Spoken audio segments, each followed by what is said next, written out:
Nigeria has secured a significant diplomatic win in one of the world's least discussed areas of global governance.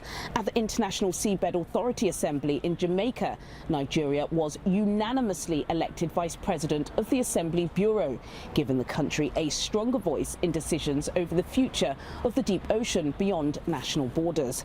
Nigeria says science, equity and sustainability must guide those decisions, with developing countries and African states properly represented, and the stakes are significant. The ISA is negotiating the rules that could govern commercial deep-sea mining of critical minerals, increasingly important to electric vehicles, advanced technology and defence.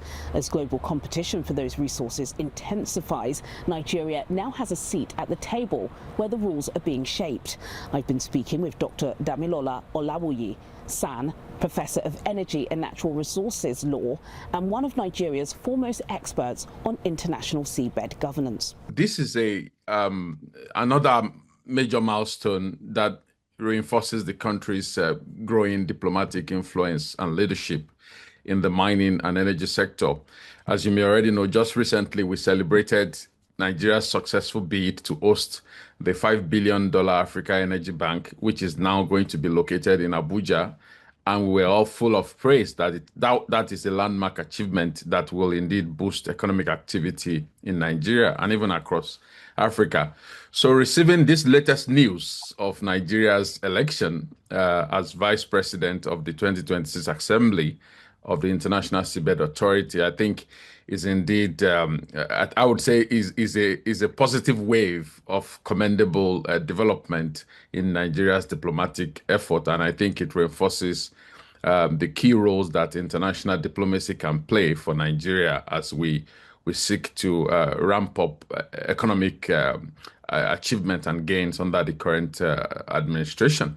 I would, if I were to highlight the key positives, why I think it's a great achievement, I would divide them into three.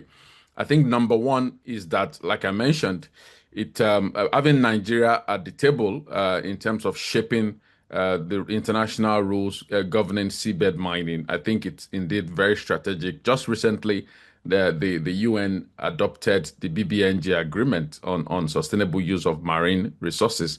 And so over the next few years, we will see many countries trying to develop the modalities for that. So having Nigeria at the top of that process is strategic. As we say in business, if you're not on the table, then you're on the menu, right? So if you're not part of the decision making, then others will make the decisions for you. And just as we had in the oil and gas sector, we had some early movers, countries that were at the forefront of shaping the rules governing hydrocarbon development. Now we are beginning to see the emergence of some early mover countries in seabed mining as well. And China is one of them. So you see that China has made a lot of progress. They identified the blue economy early on, and they've been, as you mentioned, investing heavily in it. So I think for Africa, we've been looking to see which countries will be the early movers. So I think Nigeria has found itself in a very, very positive and strategic position. Being vice president of the Seabed Authority, International Seabed Authority, places Nigeria, of course, at the table, not on the menu. So I expect to see a strong Nigerian perspective being reflected in the negotiations in the evolving global mining code, which of course, should help Nigeria to firm up its place as one of the early movers in this crucial sector. That has led many African countries to this resource curse problem, whereby countries with enormous economic activities and resources may not necessarily do well in terms of development outcomes.